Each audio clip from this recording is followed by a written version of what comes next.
दोस्तों, आज हम जानेंगे गौतम बुद्ध के सबसे गहरे और जीवन बदलने वाली सीख, पंचशील। पंचशील यानी बुद्ध के वो 5 प्रॉमिस जो कोई भी व्यक्ति अपनी जिंदगी को शांत, साफ और मजबूत बनाने के लिए ले सकता है।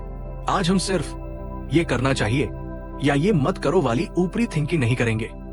हम हर एक सिद्धांत का scientific, psychological, real life example के साथ एनालिसिस करेंगे, क्योंकि बुद्ध ने कोई नियम इसलिए नहीं दिया कि अच्छा इंसान बनो। उन्होंने नियम इसलिए दिए क्योंकि हर नियम का आपके दिमाग, बिहेवियर और फ्यूचर पर डायरेक्ट इंपैक्ट होता है। हेलो एवरीबॉडी, स्वागत है आपका बुद्ध की सीख चैनल पर। यहाँ हम गौतम बुद्ध की प्राचीन, गहरी और अति मूल्यवान शिक्षाओं को मॉडर्न जिंदगी की भागदौड़ में कैसे इस्तेमाल करें, ये सबसे आसान और साइंटिफिक तरीके से समझाते हैं। हमारी कोशिश है कि आपको वो ज्ञान दिया जाए जो सिर्फ सुनाई देने के लिए नहीं, बल्कि रोज के स्ट्रेस, कंफ्यूजन, रिलेशनशिप इशू और जिंदगी के चैलेंजेस में काम आए। यहाँ हम कहानियां भी बताते हैं, साइकोलॉजी भी समझाते हैं और बुद्ध की विजडम को मॉडर्न साइंस के साथ जोड़कर आपको एक बैलेंस्ड, पीसफुल और प्रैक्टिकल जीवन के रास्ते पर ले जाते हैं। तो चलिए शुरू करते हैं आज का अध्याय, पंचशील। What is Panchsheel? पंचशील के 5 सिद्धांत। पहला, पाणातिपाता वेरमणि, किसी भी जीव की हत्या न करना। दूसरा, अदिन्नादाना वेरमणि, चोरी न करना, यानी किसी की भी अनुचित रूप से ली गई वस्तु को न लेना। तीसरा, कामेसु मिच्छाचारा वेरमणि, व्यभिचार या यौन दुर्व्यवहार से बचना। चौथा, मुसावादा वेरमणि, झूठ न बोलना, जिसमें दुर्भावनापूर्ण या निंदात्मक बातें भी शामिल हैं। और पांचवा, सुरामेरिय मज्ज प्रमाज ठाना वेरमणि, नशीले पदार्थों और शराब का सेवन न करना। अब सवाल ये है, बुद्ध ने ये 5 ही सिद्धांत क्यों दिए और इनका असल जिंदगी में साइंटिफिक लॉजिक क्या है? चलिए एक एक करके समझते हैं। Before we go deep into it, why we need Panchsheel? इंसान अपने दुख का सबसे बड़ा क्रिएटर खुद होता है, अपने कामों से, अपनी आदतों से, अपने फैसलों से।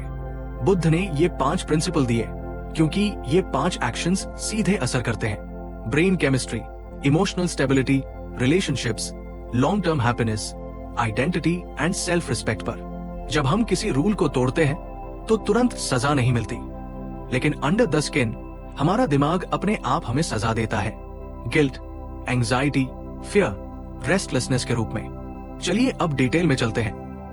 पहला, प्राणहत्या से विराम, do not harm any living being. Why Buddha said this? Science के हिसाब से जब हम किसी को चोट पहुंचाते हैं, चाहे फिजिकली, वर्बली या इमोशनली, ब्रेन में एमिगडाल एक्टिवेट होता है जो एग्रेशन और स्ट्रेस का सेंटर है। इससे कॉर्टिसोल लेवल बढ़ता है, हार्ट रेट बढ़ता है, इंपल्स कंट्रोल वीक होता है, यानी दूसरों को नुकसान पहुंचाना सीधा खुद को नुकसान पहुंचाता है।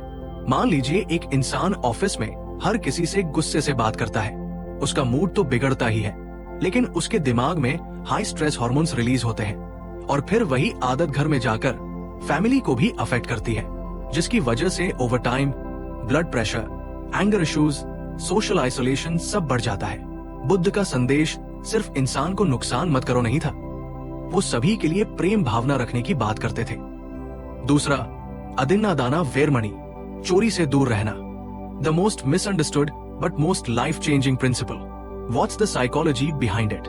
बुद्ध ने सिर्फ कोई चीज या पैसे मत चुराओ नहीं कहा, उन्होंने एक साइकोलॉजिकल ट्रूथ बताया। जब कोई व्यक्ति चोरी करता है, चाहे छोटी हो या बड़ी, ब्रेन में नॉरपाइनेफ्राइन नाम का हार्मोन रिलीज होता है। ये हार्मोन एक डेंजर सिग्नल देता है, जिसकी वजह से गिल्ट, फियर, हाइपर अलर्टनेस का मिक्सचर बन जाता है और वो इंसान हमेशा किसी के पकड़ने का डर रखता है, अपने आप को अनसेफ या इनसिक्योर महसूस कराता है। धीरे धीरे भरोसा खत्म हो जाता है, यानी चोरी इंसान को बाहर से नहीं, अंदर से कमजोर करती है। Does stealing only means about money? No. Buddha के हिसाब से चोरी का मतलब सिर्फ पैसा चुराना नहीं होता। Stealing means taking what you did not earn, यानी वो ले लेना जो आपने कमाया नहीं। और ये मॉडर्न दुनिया में कैसे दिखता है? Shortcuts, easy money, without effort success. आज सबसे बड़ी चोरी क्या है? Shortcut mentality. आप ट्रेडिंग का ही एग्जाम्पल ले लो। क्या ट्रेडिंग गलत है? बिल्कुल नहीं। प्रॉब्लम ट्रेडिंग नहीं, शॉर्टकट माइंडसेट है। आजकल लोग ट्रेडिंग इसलिए करते हैं क्योंकि उन्हें लगता है बस थोड़ा पैसा डाल दो और कल मिलियनेयर बन जाओ। ये भी एक मेंटल स्टीलिंग है, मेहनत से नहीं, चांद से पाने की लालच। सोचो आपने किसी का पेन चुरा लिया, छोटा काम था लेकिन दिमाग के लिए बड़ा सिग्नल। दिमाग एक पैटर्न बनाता है, एफर्ट्स नहीं चाहिए, शॉर्टकट चलेगा। फिर ये पैटर्न लाइफ के हर एरिया में घुस जाता है, पढ़ाई में, रिश्तों में, कमाई में, बिजनेस में, करियर में। इंसान सोचता है आसान तरीका ढूंढो, मेहनत क्यों करनी है, पर ये आदत सक्सेस को खत्म करती है। बुद्ध ने कहा चोरी तुम दूसरों से नहीं अपने आप से करते हो। जब तुम चुराते हो, चाहे पैसा, टाइम, आइडिया, कुछ भी, तुम अपनी मेहनत, अपनी ताकत, अपना कॉन्फिडेंस चुरा लेते हो। याद रखो, मेहनत से मिला हुआ एक छोटा सा सक्सेस शॉर्टकट से मिले 100 रिजल्ट से ज्यादा स्ट्रॉन्ग होता है। तीसरा, कामेसु मिच्छाचारा वेरमणि, व्यभिचार या यौन दुर्व्यवहार से बचना। बुद्ध ने ये क्यों कहा? गलत काम सीधे नुकसान पहुंचाता है। Brain reward system, dopamine balance, relationships and trust. Psychology में इसे रिवॉर्ड हाईजैकिंग कहते हैं, यानी ब्रेन प्लेजर के पीछे भागता है, लॉन्ग टर्म स्टेबिलिटी के साथ धोखा करता है। मान लीजिए एक इंसान सीक्रेट अफेयर्स रखता है, उस समय उसका डोपामाइन हाई होता है, लेकिन धीरे धीरे डोपामाइन रिसेप्टर्स डल हो जाते हैं। फिर नॉर्मल लाइफ बोरिंग लगने लगती है, जिसका नतीजा stress, secret keeping, guilt, shame, emotional confusion, ये सब होता है। बुद्ध कहते हैं प्लेजर प्रॉब्लम नहीं है, उसका डिसफंक्शनल पैटर्न प्रॉब्लम है। मतलब हम प्लेजर के चक्कर में हमारी असल खुशी, मतलब हमारे सच्चे रिश्ते भूल जाते हैं। चौथा, मुसावादा वेरमणि, मतलब झूठ न बोलना। दोस्तों, बुद्ध ने झूठ को सिर्फ मोरल गलती नहीं बताई, उन्हें इसे एक ब्रेन डैमेजिंग आदत कहा। साइंस के हिसाब से जब कोई व्यक्ति झूठ बोलता है तो दिमाग में 2 केमिकल रिलीज होते हैं, कॉर्टिसोल मतलब स्ट्रेस हार्मोन और डोपामाइन मतलब थ्रिल और एक्साइटमेंट हार्मोन। यानी झूठ बोलना एक अजीब सी आदत बन जाता है, जिसमें स्ट्रेस भी होता है और थोड़ा सा मजा भी। और ये डेंजरस कॉम्बिनेशन है। हर झूठ दिमाग को 2 टुकड़ों में बांट देता है, एक सच्चाई जिसमें हम रहते हैं, एक फेक स्टोरी जिसे हमें याद रखना पड़ता है। इसको साइकोलॉजी में बोलते हैं कॉग्निटिव लोड इंक्रीज। जितने झूठ ज्यादा, दिमाग उतना थका हुआ, कंफ्यूज्ड और एंग्शियस।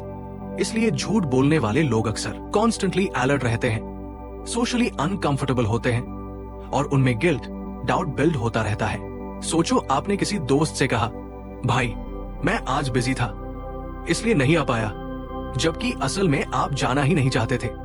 छोटा झूठ लगता है ना? लेकिन दिमाग में एक बड़े सिग्नल के साथ रिकॉर्ड होता है, मेरी बात मेरी रियलिटी से मैच नहीं करती। इससे क्या होता है? आपकी अंदर की आवाज कमजोर पड़ती है, कॉन्फिडेंस गिरता है, सेल्फ रिस्पेक्ट कम होती है। इससे एक और खतरनाक आदत बनती है, अवॉइडेंस।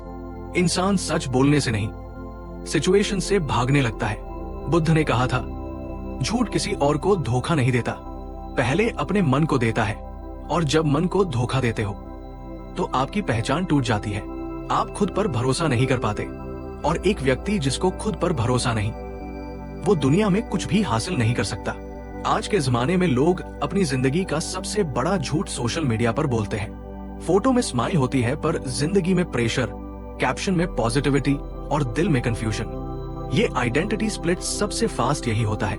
इसी मॉडर्न दुनिया में झूठ बोलना सिर्फ मॉरल इशू नहीं, मेंटल हेल्थ इशू बन चुका है। सच बोलना सबसे पहले किसी और के लिए नहीं, खुद के लिए होता है। झूठ जुबान को बचाता है पर जिंदगी को बर्बाद करता है।